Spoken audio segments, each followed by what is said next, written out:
Et moi, d'entendre un mec qui vit de nos impôts depuis 40 ans, qui n'a jamais travaillé de sa vie. Des ministres de la Santé qui risquent de se retrouver devant la Cour de justice de la République. Ne filmez surtout pas ce côté-là, c'est ce que je vous ai dit tout à l'heure. Ils encourent une peine de réclusion criminelle à perpétuité. Moi, je suis artisan, je travaille 60-70 heures par semaine, je suis taxé à mort de chez mort. Là, le travail est en train de fondre comme neige au soleil, on se bat pour avoir des chantiers, c'est un délire total. Et moi, d'entendre un mec qui vit de nos impôts depuis 40 ans, qui n'a jamais travaillé de sa vie, qui cumule les retraites, qui va avoir une retraite absolument pharaonique, qui a des chauffeurs qui ne sait même pas ouvrir la porte de sa voiture, vient me donner des leçons à moi qui travaille 70 heures par semaine. C'est pas à vous qu'il s'adresse en l'occurrence, Bayrou, quand il dit ça. Mais non, mais parce qu'il fait une moyenne et un tableau d'ensemble. Mais j'en ai rien à faire de son tableau, j'en ai rien à faire de son tableau. Moi, il m'a insulté, ce monsieur.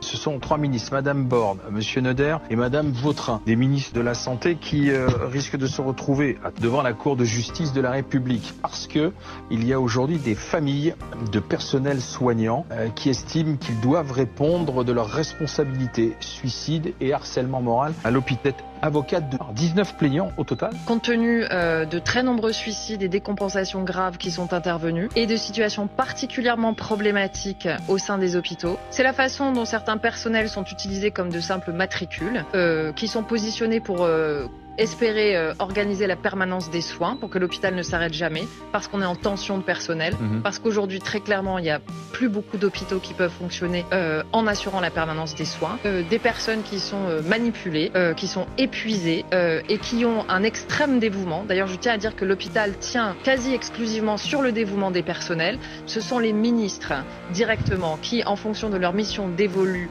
du fait de leur charge, ont la responsabilité des personnels hospitaliers. Ils sont potentiellement responsables de la dégradation des conditions de travail et donc de l'état dépressif des agents.